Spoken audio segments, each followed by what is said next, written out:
Mr. Chairman, I had asked the director for on cross-examining question for an answer, and the witness started going on as if he knew what my question was, and I asked the question. Your time has expired. Yeah, I'd like it to be put on the record that my due process rights have been violated as an interested party under the municipal land use law.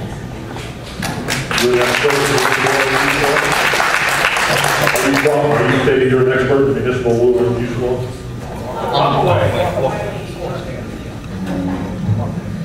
Dana Casella, 2 Bar Drive, Lopatcong. Dana Casella, C-A-S-E-L-L-A, 2 Bar Drive, Lopatcong. This is point of order. I would just like to state for the record, and numerous people have noticed this, that Mr. Camperini has slept through a lot of the meeting again tonight, and he gets a vote. He's missed a lot of the expert testimony tonight and the other night, and that bothers a lot of people sitting here.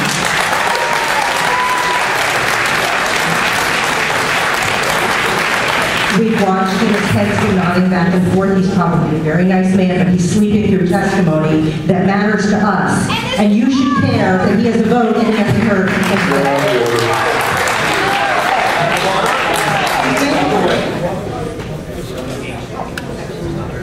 Where is he now? Sit back.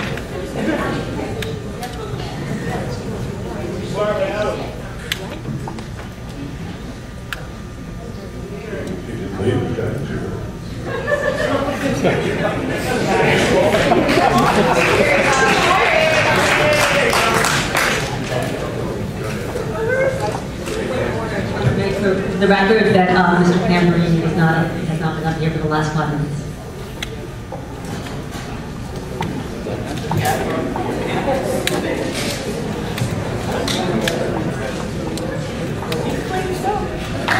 For the record, no testimony during that 5 minutes.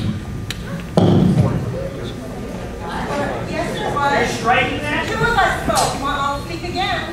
So it goes on the record. I'll speak again.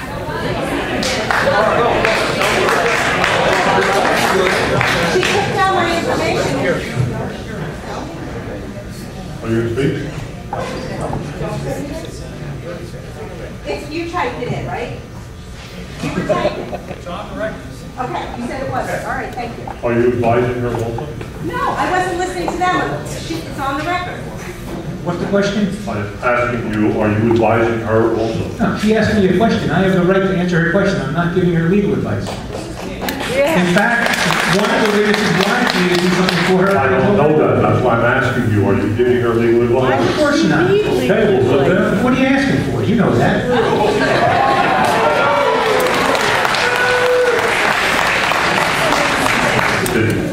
My name is Julia Summers. I'm the Executive Director of the New Jersey Highlands Coalition, S-O-M-E-R-S, Julia. We're at 508 Main Street in Booton. And I just want to say for the record, it's nearly 11 o'clock, and it is amazing that there are still several hundred people here.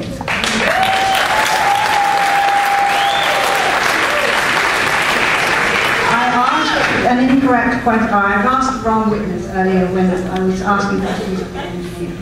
So my question is of you. Is water used in any of the processes on the plant? Other than the bathrooms, no. Other than the bathrooms? That's my only question. Thank you.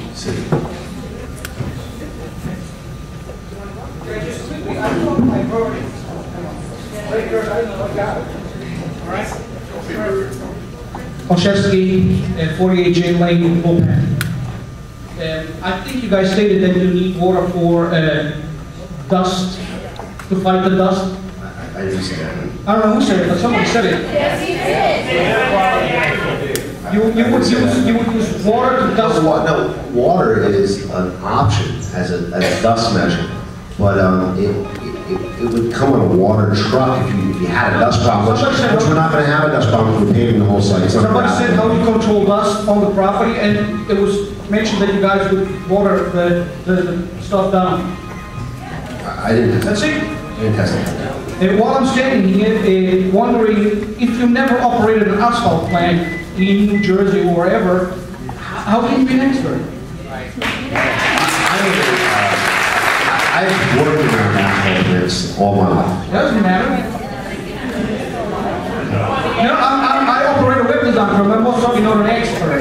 in everything. So if you never did, two more questions while I'm standing here. Strikers Road, who's picking up the maintenance for Strikers Road due to truck traffic? I don't know who picks it up now. I don't know if it's... Who's picking up the maintenance of Strikers Road due to truck traffic? Due to truck traffic? Yeah.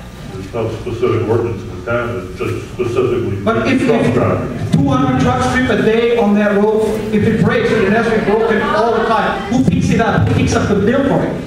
Township. We do.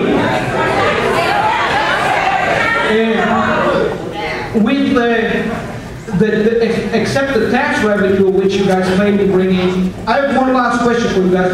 Why do you think we want you here?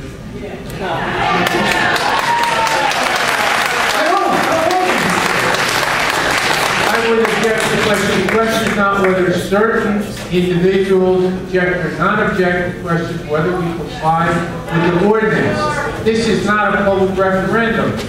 I sustain that. One more announcement I want to make. I've been asked by the school authorities to indicate to everyone that there is no smoking on school property. So please adhere to the rules and regulations that way.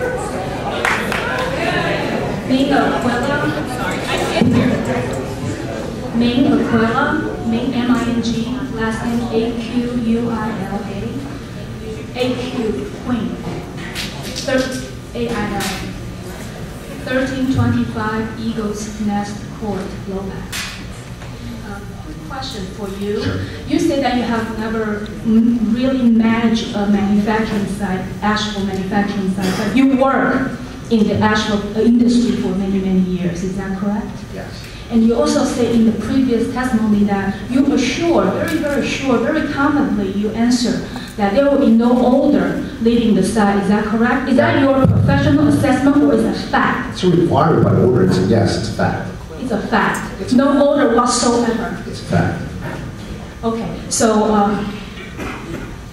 according to the operation, you actually go through that there's aggregate and then you go to the drum. The drum is sealed, right? It's actually a counterflow mixing drum and with all the asphalt at the end mixing and then coming out of the drum and go to the conveyor belt and then go drop to the silo for load out to the truck. Is that correct? Pretty close, yes. So could you please identify any point or time that asphalt as a finished product will be exposed to air? It's going to be exposed when it goes down on the highway to air. No, I'm not talking about highway, I'm talking on your property. The finished asphalt, it would be exposed to air when it drops from the sidewalk into the truck. And how about on the conveyor belt as well? Well, the conveyor belts, I mean, everything's not airtight, so I guess the answer to the question is exposed to air all the way through, although, you know, all the conveyors are enclosed, drum is enclosed, silos are enclosed. Yeah, drum is enclosed, conveyor belt is enclosed, silo is enclosed, but in between there will be an opportunity for exposed to air, is that correct? In between those points of enclosed environment. No, it's going to drop. It's an enclosed conveyor system into an enclosed silo. Enclosed silo, but when they drop, it will actually go through the tunnel, loading onto the truck for Yes, load. at that point it's exposed to air. When it goes into the truck, it's exposed to air. And at one point, the tarp will be applied. Yes. I mean, at one point, at what? After the material's loaded, the tarp will be You mean applied. inside the tunnel, or the truck has to move out of the tunnel, so the driver or... It's not a tunnel. There's no tunnel there. It's a storage silo. So yes, once it moves out of there, it's going to have a tarp on it. Okay, so it sounds like there are many areas that asphalt will be exposed to air, meaning in an open environment that cannot be controlled. So that's why I question how you're so confidently sure that there will be no odor escaping from the site. Is there any additional extraordinary measure that around the property line that you have some kind of invisible? It's not needed, and there will be no odor, certain odor at the property line. What's that? There will be no odor at the property line. There will be no odor. No. That means by the logic, that means actually the asphalt as a finished product won't smell at all. Is that right? Asphalt has a smell to it, but you won't smell it at the property lines facility. You smell asphalt when it goes down on the road, so we don't know what it smells like. I smell donuts when I go by a bakery, so we all know donuts smell. It's the same type of scenario, but during the manufacturing process, there will be no odor. But what's the difference between when they load onto the truck than when put on the pavement? It's the same material. It's very isolated. It's very isolated. It's very isolated. But isolated to the point that there are some open areas, is that correct? Ma'am, there will be no odor on the property. Okay, so you confirm that there will be no odor? I'm required that there's no odor, and there will be no odor on the property. Okay, thank you.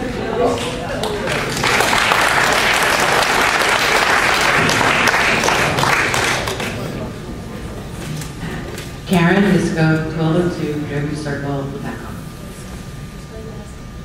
Risco, R-I-S-K-O.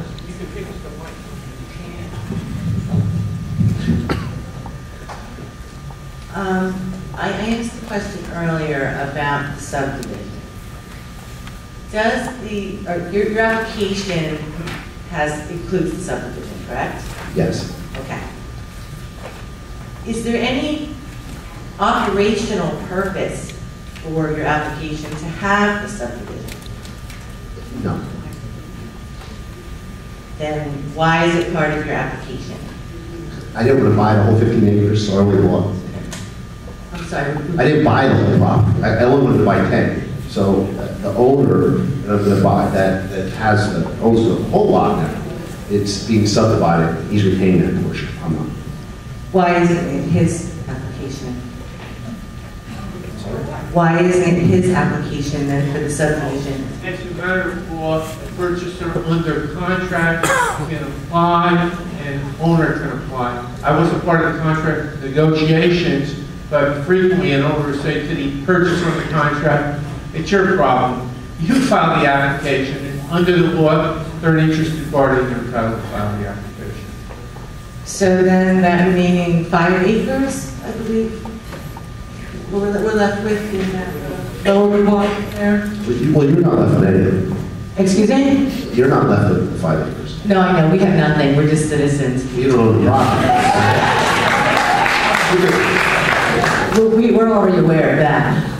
No, but how do we know about what the future intent of that will be? With respect to the 5 acres, it's subdivided, presumably it's a conforming building lot. Someone will have to come in with a site plan application for whatever use they want to make of it. So that wouldn't have anything to do with your company or your... True, that's right. That's the owners. We have no interest in that. Okay, thank you.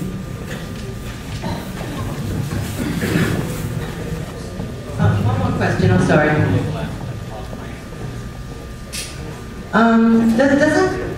Aren't the owners of this property your company?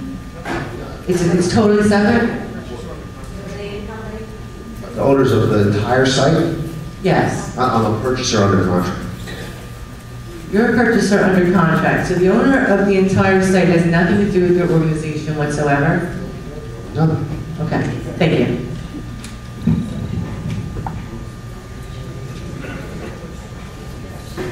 Mark Corral, 37 Meadowview Drive. I was wondering if you could spend some time talking about the tank farm that you're going to have on the site. Can you specify the size of the tanks and how many gallons each tank will be? There's going to be a total of 70,000 gallon tank, 70,000 gallons of tanks. What will be stored in the tanks?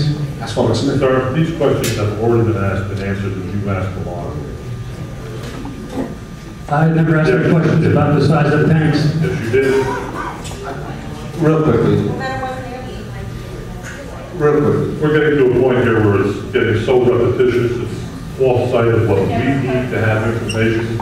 It's already been established that they are planning to meet all of the rules and regulations, everything that we have testified to so far. And at this point, we're just getting so far off the beam here that it's becoming meaningless. I'm going to ask questions about the plant itself. Okay. Can I proceed or not? Go ahead. What are you going to store in these tanks besides the asphalt cement? There's no besides. It's asphalt cement. So it'll be 70,000 gallons of asphalt cement. Not necessarily. We'll have the capabilities to store it. Not that we will store them.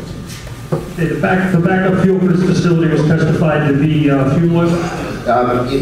Again, sir, these questions were asked and answered. The air permit allows if there's a shortage of gas, but this facility, there's no, if there's a shortage of gas and fuel, we don't have provisions in this plant or this facility to run on diesel. We're not going to do that. All right, well, you're not going to let me ask the questions, I'll just have to move on. Okay, can we talk a little bit about the recycling plant, the asphalt recycling? Is that going to be indoors or outside? The crushing of the asphalt? Again, these were already, these were questions that have already been asked and answered. That question's not been answered? I'm sure you didn't answer them or not. They were referred to and they were asked in previous testimony. All right, let me move on. You just wait. There's no separate plant to recycle. The material gets recycled in the same plant.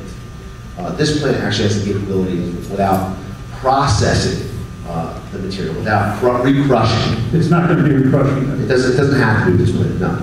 The zone does allow for recycling operation. Okay. You said in your previous testimony that the recycled asphalt would go through a washing process of some sort? No, I didn't. You didn't The recycle will not go through a washing process. Does not. I thought there was a discussion about dust, and you said that you would be using water to minimize the dust on the recycled product. The aggregate that will be delivered to the site from the quarry will be washed at the quarry before it was delivered, majority. I could have sworn you said in your testimony you'd be washing the recycled. I didn't. I did not. Thank you.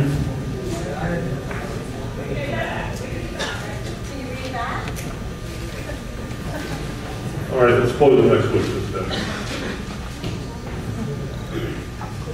David Corrado, 44 Highlands Way, Lopatcong.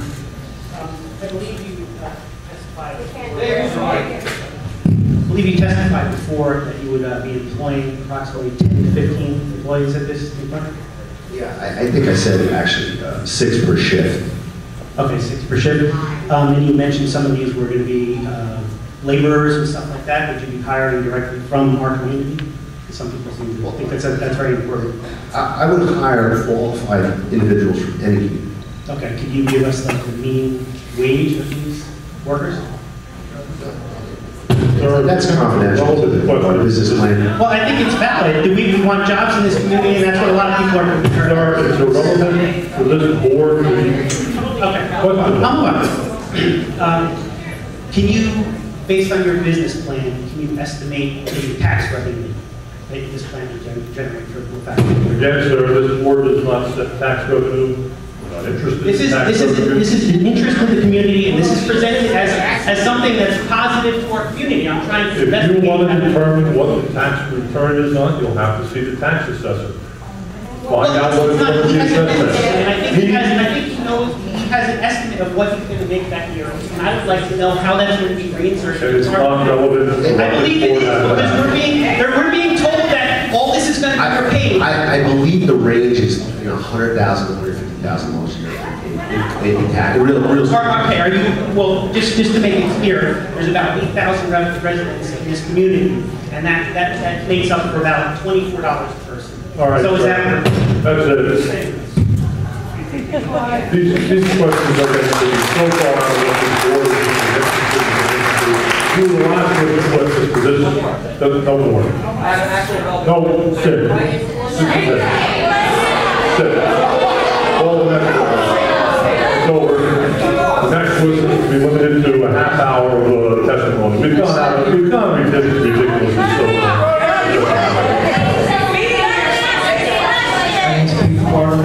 I live in Washington. Sir, you're out of order. I sat here for 3 nights and not asked one question.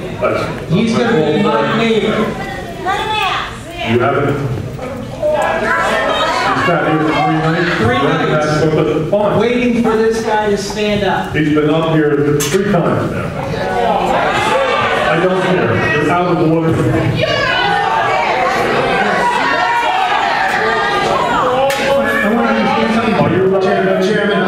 Chairman, I have a question. saying there's no more questions of him allowed, and another witness coming up? How late do you plan on running the meeting tonight? Until we're finished with the witnesses this evening. Except that you're not allowing full cross-examination, as I understand. I'm allowing her to refer. So you're saying that this gentleman is cross-examination is not Entire evening of 3 hours, or 3.5 hours so far, as I think we're more than allowed.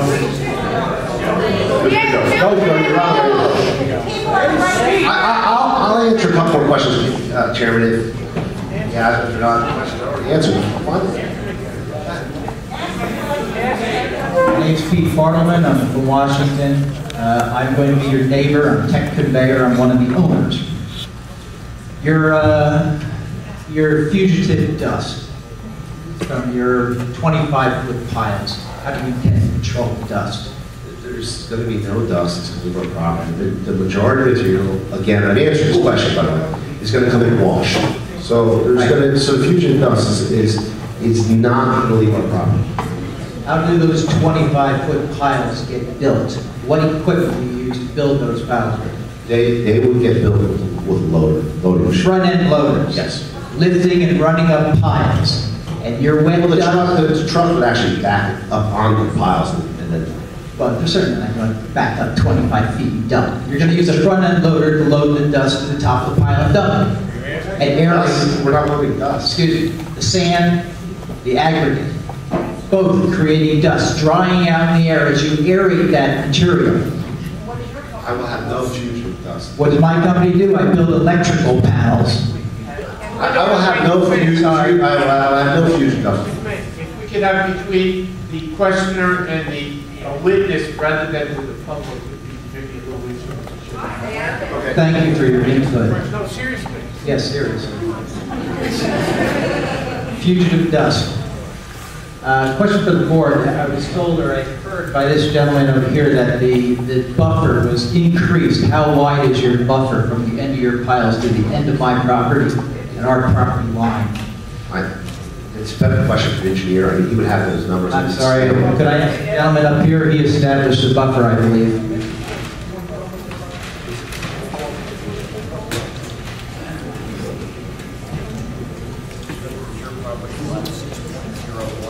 I believe so. Technically, Mayor. Basically, we're right in front of his piles, his 25-foot piles.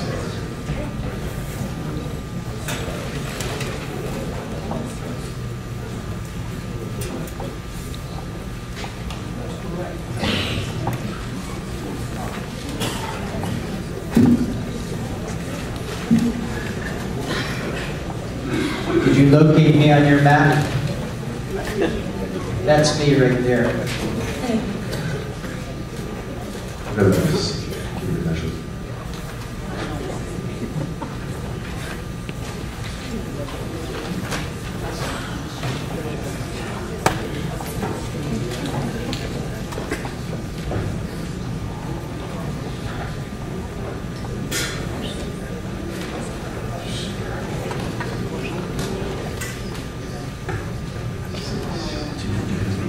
I believe it's 25 feet. It's close to 60. Close to 60? It's actually over 60. It's 60 down here, and it's scaling to between 60 and 70. Well, it's better than I thought. The problem I have with your dust, and you will generate dust, and you can say whatever you want, and you're not going to keep dust on your site. Yes, I am. And, well, believe me, I'll be there to check every day.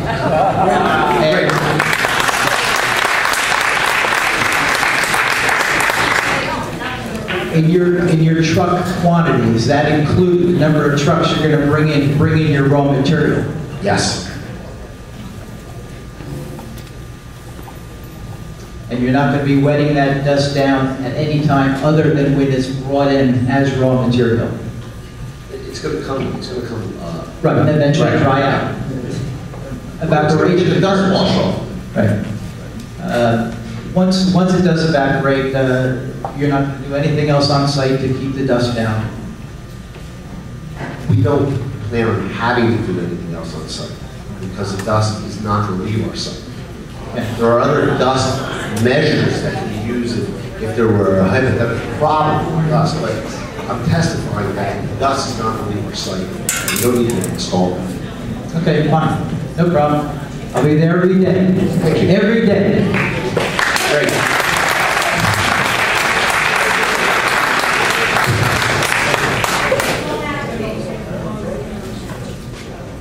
Eric Johnson, 361 Stonehenge Drive, Lopatcong. What percentage of trucks, rough estimate, is going to be using your plant that are not your trucks? Can't even guess. Can't even guess. Just a guess. No idea. I can't, 40%, 30%. Bob Frank did testimony earlier, but I think they're more qualified to answer this question. He said the trucks won't be heard. They will have state-of-the-art backup warning signals. Basically, you're not going to be able to hear the trucks. My question is, are you going to require that all trucks using your plant, including the ones you don't own, these state-of-the-art trucks? I think what the air quality gentleman testified to is between the loaders on site would have equipment that when they backed up, it wouldn't be at maximum noise. I think that was the testimony rather than the truck. So you're saying that was for the loaders specifically? I didn't testify to that. Right, but you're the plant manager. You're actually more qualified. Are we talking about the loader? Let me just clarify the question one more time for you. He was told that the trucks using your facility are going to be state-of-the-art. They're going to be to the standards of air quality for the federal standards, like any other truck on the road. Not air quality. We were talking about noise. Noise? Noise from the trucks. He was talking about... Again, they're going to be the same as any other truck in that zone, on the highway. So just for the record, when Bob Frank comes back up, if he does, and I ask him about the noise quality and whether or not all trucks will be state-of-the-art, I don't want him to say, I will defer the question to you. That's all. Mr. Frank testified that the equipment on site, when it backs up, there's a loud noise. He said you could muffle it in certain ways. That was the testimony. Mr. Frank said he wasn't my trucks are the same as anybody else's trucks. So the trucks using the plant, really, only the trucks that are on site. Trucks using the highway are the same as my trucks. Right, no, I mean for the back, you were talking specifically about backup signals, so my question is, that's only referring to the loaders on the truck, on the plane. You will meet all of the noise permits for the town on our side. Okay, that's all. Thank you. You're welcome. You want to move on to your next witness? That's all. Yes, please.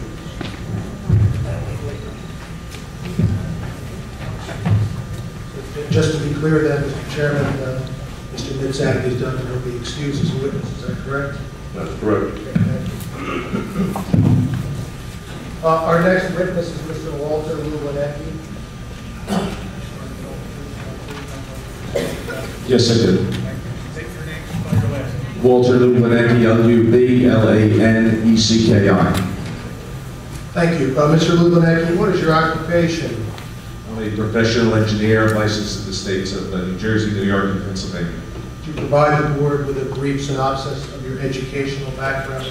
Yes, I have a Bachelor of Science degree in Civil Engineering and a Master of Science degree in Civil Engineering, both from New Jersey Institute of Technology. And how long have you been a traffic engineer? I've been working in the field of traffic engineering, roadway and highway engineering for over 40 years.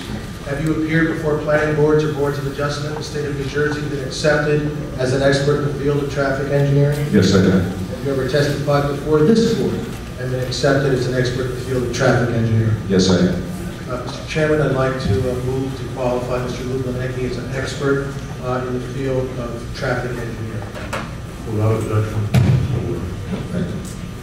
Mr. Lubanecki, you provided a traffic study that was included as a part of the application materials submitted to this board, correct?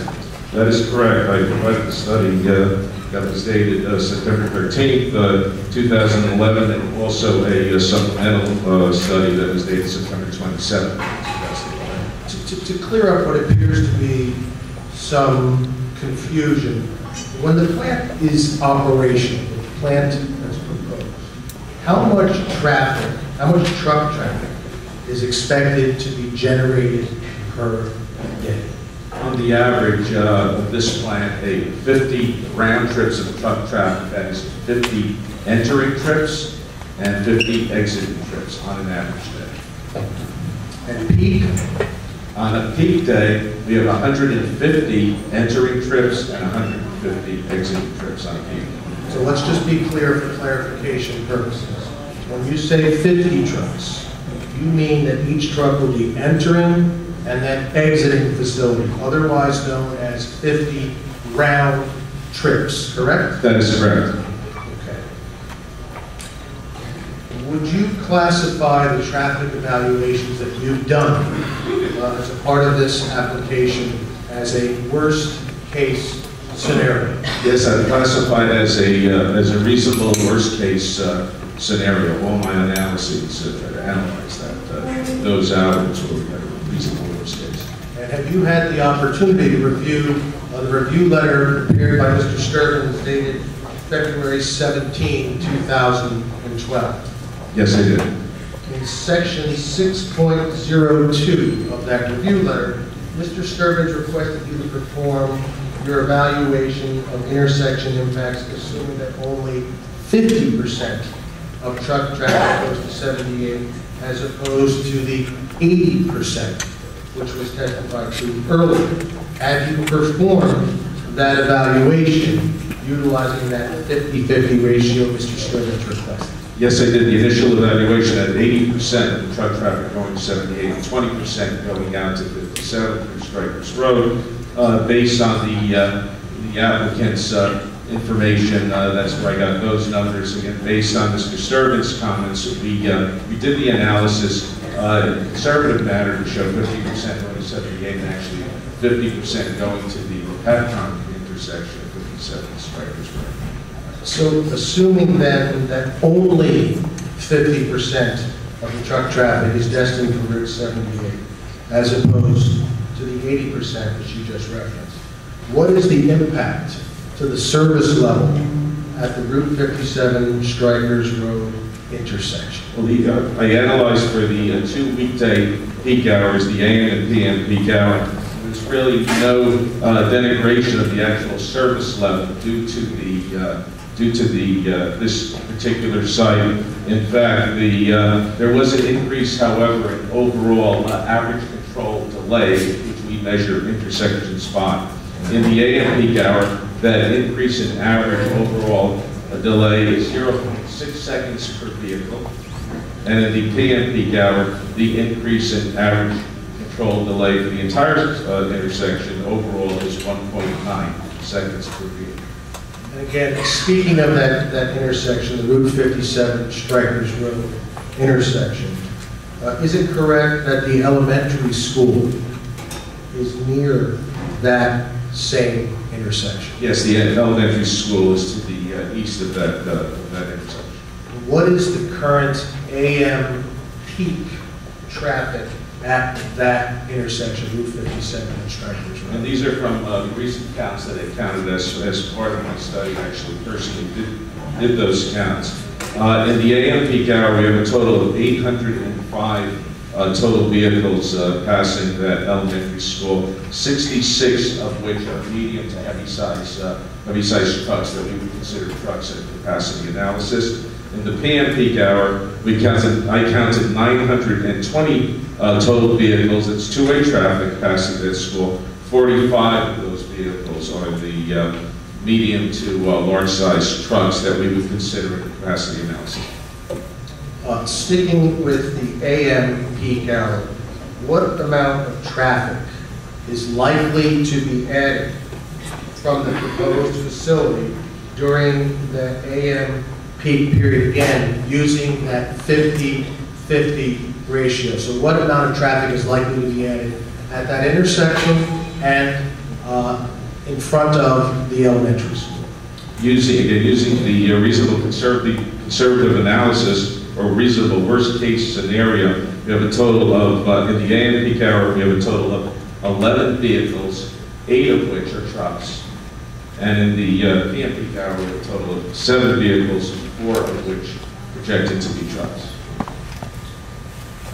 In that same February 17, 2012 review letter prepared by Mr. Sturgeon, in section 6.03, he asked you to evaluate the impacts to travel conditions and levels of service if the proposed plant were to operate a 24-hour shift. Have you performed that evaluation? Yes, I performed that evaluation. And what did that evaluation reveal? Well, again, as part of the evaluation, I consulted the New Jersey Department of Transportation at town stations in the area. They show that there is a significant, obviously a significant decrease in overall traffic on Strikers Road with 57 during the off-peak hours. A significant and a very significant decrease in traffic during the late evening and early morning hours. In my original analysis, my AM peak hour assumed, again, basically conservatively, that the plant would be operating a peak operation and there would be 15 entering and 15 exiting trucks during that peak hour operation. And that rendered a no denigration in level of service, and as I repeated before, resulted in a 0.6 increase in average control delay. Every one of these off-peak hours would be much better than that in the early morning hours, since there's very little background traffic. The levels of service will be much improved over what we find in the morning.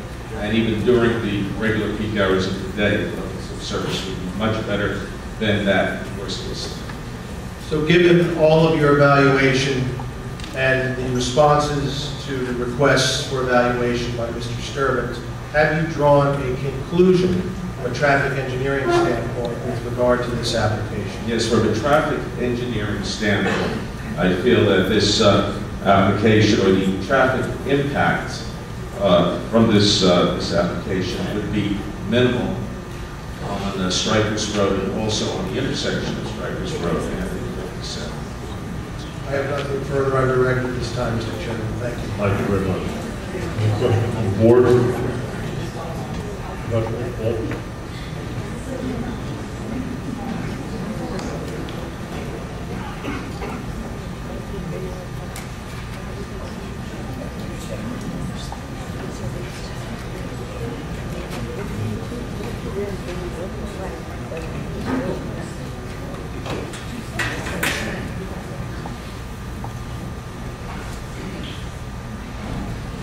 I just had a question for the applicant. I know that you filed an application with the Warren County Planning Board, and the County Planning Board in the site plan situation does look at traffic. And I know with the way that the trips are distributed, with 80% going toward Route 22, there's two county intersections that were impacted. Did the county, as part of the review, mandate a financial contribution to either one of those intersections, or require improvements to those intersections as part of the review of the project? As far as I know, they did not require, and we've got no comments from the county on either of those two intersections.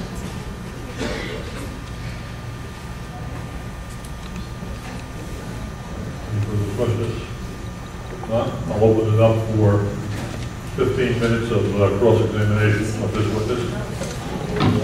Jonathan Drill, on behalf of Greenwich Township, since the applicant has agreed... Drill, excuse me one moment, that's 15 minutes total, not just for you. Well, you're going to be very happy about this, because since the applicant agreed to have the trucks stay off 173, Main Street, Greenwich Street, Washington Street, and Dumont Road as a condition, I have no questions for his witness.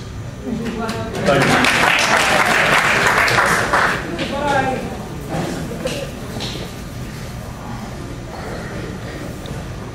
Martin Swim, 4 Byron Drive, Lopatcong. Have you previously modeled traffic from an asphalt plant? Have you previously modeled traffic from an asphalt plant? In terms of modeling, we don't model. I have not done a study of an asphalt plant, a traffic impact study of an asphalt plant, only for this intercounty paving. I do want to add, though, that the type of study that you do for an asphalt plant or any type of other industrial facility, commercial facility, is very similar, if not exactly the same. To be clear, you're not doing the analysis for intercounty paving. You're a paid consultant to the applicant, 189 Strikers, is that correct? 189 Strikers Road, correct. You specified a prettier traffic modeling as off-peak hours. In my layman's term, is that the same as non-rush hour?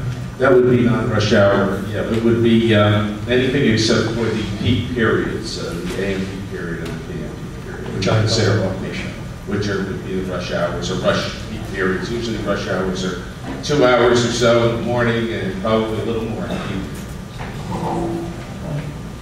I ride a bicycle down Strikers with my son on off-peak hours. Is the increased traffic of +15 in the AM and PM non-rush hour traffic on peak hours something I would notice? If 15 vehicles in one direction would be on the average, this would be the peak time, would be on the average of one truck every 4 minutes in one direction. If you're cycling along Strikers Road lasted more than those 4 minutes, you may notice a truck. In addition to all the other traffic that's, in addition to the existing traffic that's going.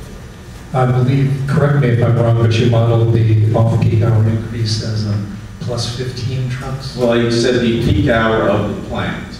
At the peak hour. The peak hour of the plant generating would be either during the off-peak or during that AM peak period would be 15 entering trucks and 15 trucks exiting. That immediately, at its intersection with Strikers Road, would be distributed, as per Mr. Sturman's comment, 50% out to Route 57 and another 50% out to County Road 519 and then out to Route 78. Thank you.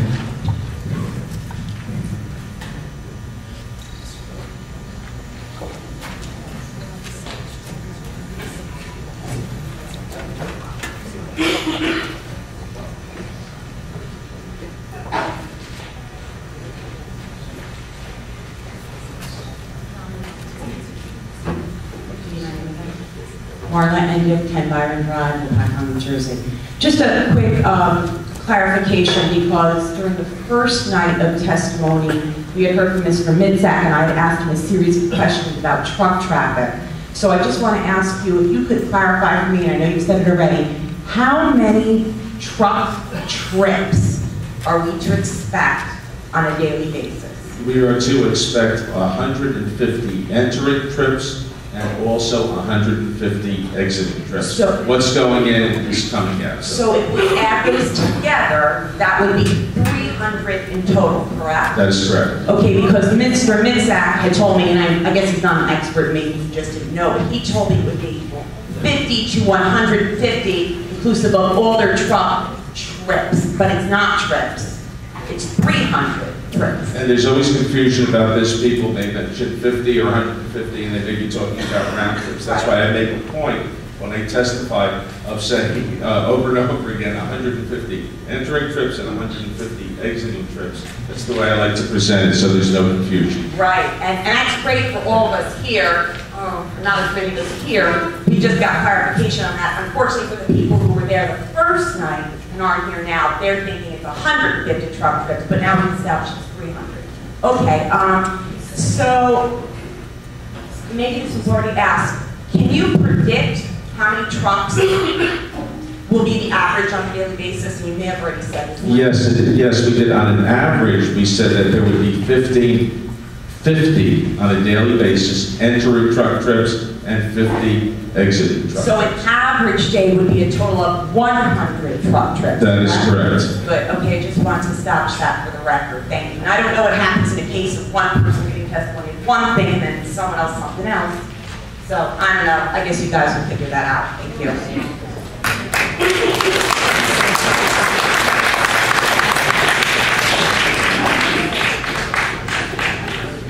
Eric Johnson, 361 Stonehenge Drive. I don't know your last name, so I'll just refer to you as Walter. That's fine. That's fine. Question for you.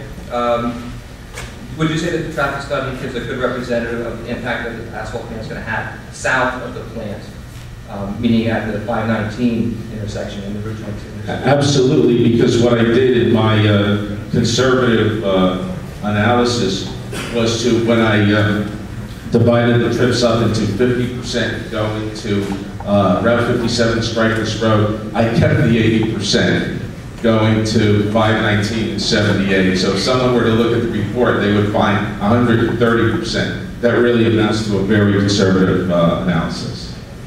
So your revised report supersedes the original? Yeah, yes, it does. And again, it's the, and I kept the 80%, so the revised report has the conservative results for the intersections of 519 and Strikers, and also 519 and Route 27. Could you explain why that on page 6, where it says the estimated site, I'll refer to your report. On page 6, where it says the estimated site trip generation chart, it shows that 15 trucks will be entering and exiting the plant in both the AM and PM hours. But on page 7, the chart that was actually used for your study shows only 5 trucks exiting and entering the plant in the PM. Because they are at the at page 6, the trip generation table is just it's a general table that shows average, peaks, and average daily traffic.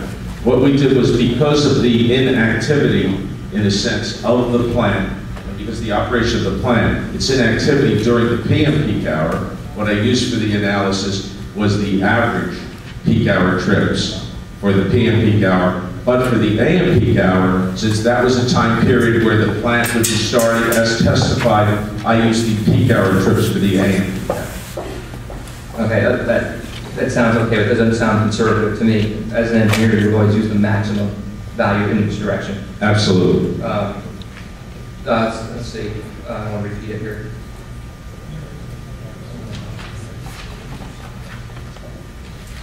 This traffic impact study only looks at the effects during 2 peak hours of the day, one in the morning and one in the afternoon, if I read the report correct. That is correct. What about the remainder of the day? And again, I answered that before. I did do an evaluation looking at counts from the New Jersey Department of Transportation in the area. It was clear that the traffic drops off significantly during the off-peak hours and very significantly during the late evening and early morning hours. So again, when we do a traffic report, it's standard to look at the worst case. Were you aware that the last traffic count on Strikers Road was performed in 2003, and based on the traffic growth rate in the current EDT with approximately 3,500 vehicles per day? That's based on your growth rate from your study.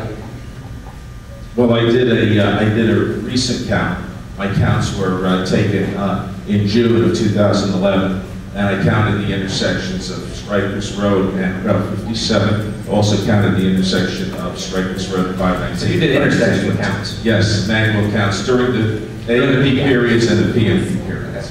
Well, it might be interesting that in the 2003 traffic count, some of the peak traffic volumes in that count occurred at 10 a.m. and 11 a.m., which is outside the time frame of your traffic study.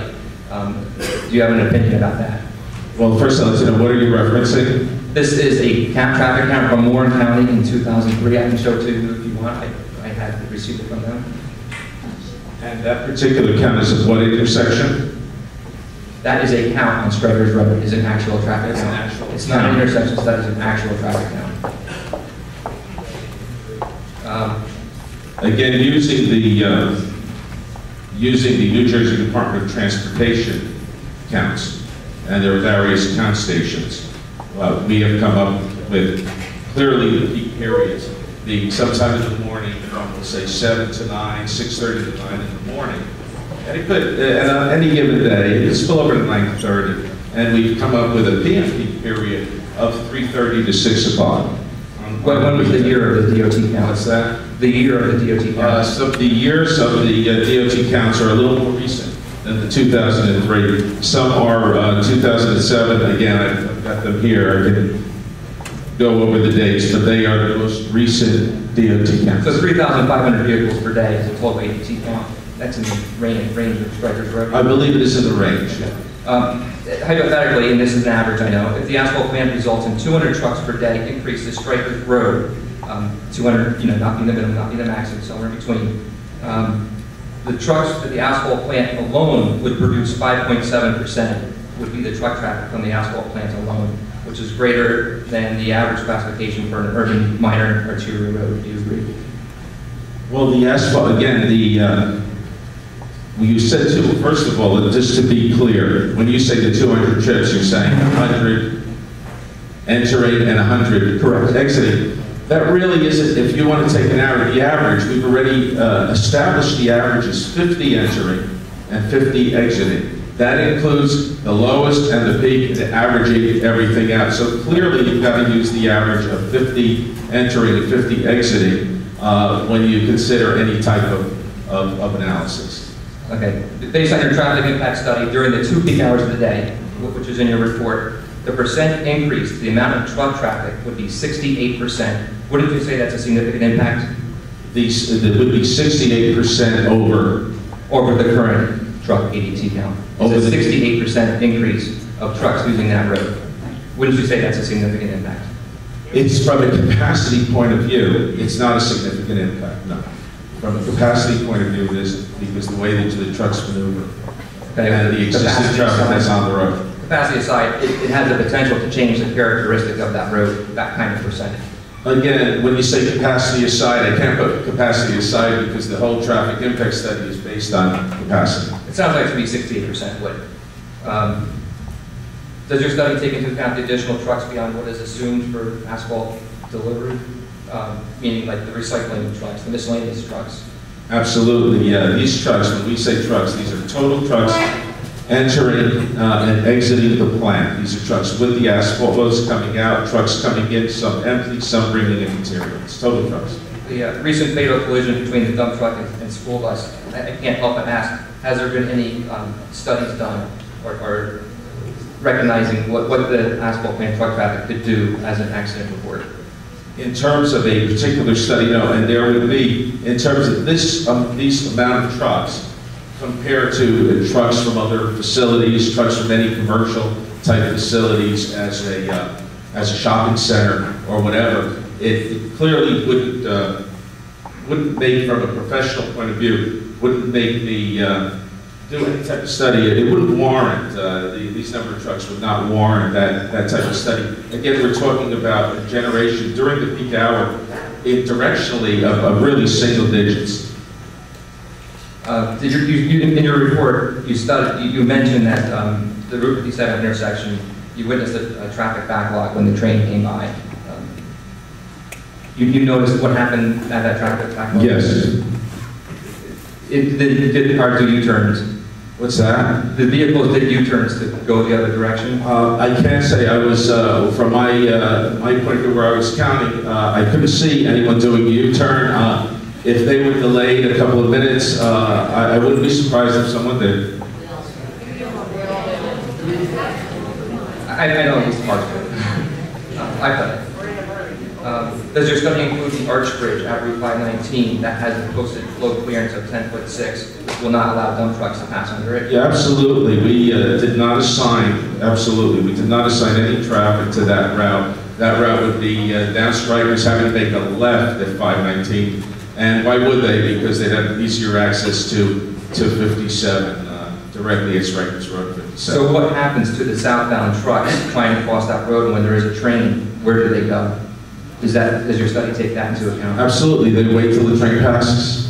Like all the rest of the vehicles should be waiting legally. Well, the rest of the vehicles make a left and go under the 519 railroad. And what happens when it's a 10-minute train delay and the trucks have nowhere to go? Well, during my field investigation of the site, I can say at least I was stopped for a train at least twice when I was doing physical inventory. And I certainly did make a U-turn. There were plenty of cars in front of me that didn't, and ones behind me. Again, maybe there was one way behind me that I didn't see. I wouldn't be surprised if they did. Truckers just has to wait there, whatever it is for the truck. 5 minutes, 10 minutes. I have some more questions, but I want other people to get up here, so thank you very much. I hope the board considers it. And clearly, that came through here tonight. But just to follow up, clearly, the no truck would be making a U-turn there. Yes, I agree that it's impossible. This will be the last question. Neil Fair Chair, Archer and Griner for the precast. Just one question. When did you conduct the manual counts? In June of 2011, specifically, we conducted the The counts are June 7th, 8th, and 9th. Thank you very much.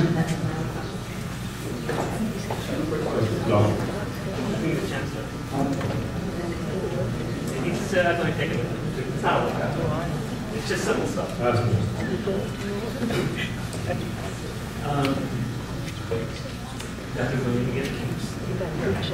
Jerry Harkin, Fox. Have you done a striping plan for lots or? Excuse me? A striping circulation plan. Have I done a striping circulation plan for this site? No, that's site engineer, something for the site engineer. You are a civil engineer, right? I am a civil engineer, correct, yes. You know what circulation plan is? Yes, I do. You know what a striping plan is? Yes, I do. I've prepared striping plans for intersections and several other sites. On this particular job, I did not. Why was that not done? Excuse me? Why did I not? No, what, yeah. Yes. Okay, because my charge was to do the traffic impact study. It's not unusual when we have a civil site engineer and a traffic engineer, for the traffic engineer to do the traffic study and the civil site engineer to do everything involved in the site, including circulation plan, including striping plan of the site. Is the traffic circulation? Isn't that an area of your specialty? Asked and answered. Come on. Don't answer. Okay. All right, that's it. You, for your next question, please.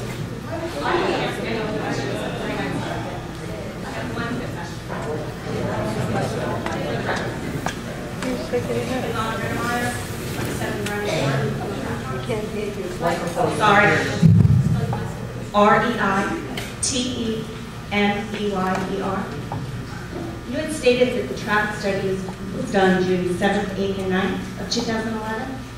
That would be 7th, 8th, and 9th. We did the traffic counts, yes. Okay. Was that before the ordinance that was allowed? I'm just curious as to why this was done in June. It's irrelevant then. Can I say one thing, though? Let me say one thing again. I started the project then. I made a point of doing it in June, so I would do it before school was out, before the summer vacations, because there's a tendency for traffic. Let me finish.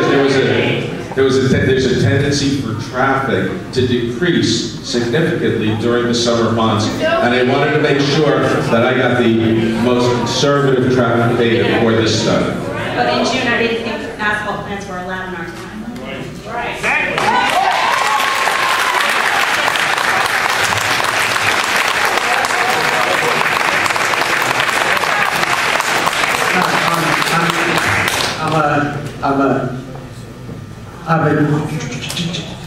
I am a John Urban. I'm from 1304 Bryan Circle in Stewartsville, New Jersey. You had said that you did some timing studies on strikers and 57. The traffic counts and the capacity analysis. And the delay, you were talking about the car delays, right? That's right. I gave some numbers as to average overall. On the other end, when the trucks pull up to 22, there's a traffic light, and then there's the traffic light 50 feet later that they have to make a left-hand turn on. Are you talking about the intersection of 519 and 22? Yes. Is like one of these trucks will just fit in one intersection, right? So it's going to back up traffic, no? Not at all. There's the truck traffic there, and again, I can come up with numbers if there's certainly existing truck traffic there. That intersection operates at a 4-phase type of a signal where the median area clears after each phase. And everything clears. I counted the intersection, and our trucks would not have a significant impact on that intersection. And then when they're on 22, they're making the right turn onto 519, and then they make the left on the strikers. Yes. Have you looked into those timing changes also? Absolutely. Yeah, we looked at that intersection. And Again, I Just a few feel, seconds, or? I feel the delays there are minimal for the AMP period where we have, we used our peak hour of site generation. I just think the delay will be longer as cars are coming up 519 and one of your trucks is looking to make a left turn on Strikers. You're just going to back up. Well, the left turn on again, Strikers Road is stop control. So a truck, yeah, there's a stop sign on Strikers Road at 519. For going at on to 519, but about 519 coming on to Strikers. That's my point. My point is that left turn will be made freely. That left turn only has to compete with opposing traffic. So those trucks, that delay would be minimal. I even have some numbers. Right, but there's only one lane there right now, no? There's a lane for a left turn there, and there's a lane for a through lane in the northbound direction, absolutely. And it's striped, and there's a shadow striping opposite that left turn lane. Thank you. You're welcome. Okay, that concludes this testimony. Sir, if you want Gotcha. If somebody wants to ask a question, I can ask a question. I don't know, it's the chair's call, but you can answer. Can I ask a question? Go ahead. Traffic? Go ahead. My name is Greg Coolidge. I'm from Stouffville. Yes. All right? Do you take into account if we want to come visit this state-of-the-art asphalt plant? There's going to be a lot of extra traffic that might just jam up Strikers Road, a lot of block up trucks when traveling. Because I can foresee that happening. A lot of people say, you know what? We're going to come out and delay traffic on Strikers Road. That for your study? I'm serious about it. Absolutely not. I can't comment on if a lot of people want to come out and cause some type of artificial delay. I think that there might be a lot like that. So that the rest I don't know, so it's not unforeseen. Thank you.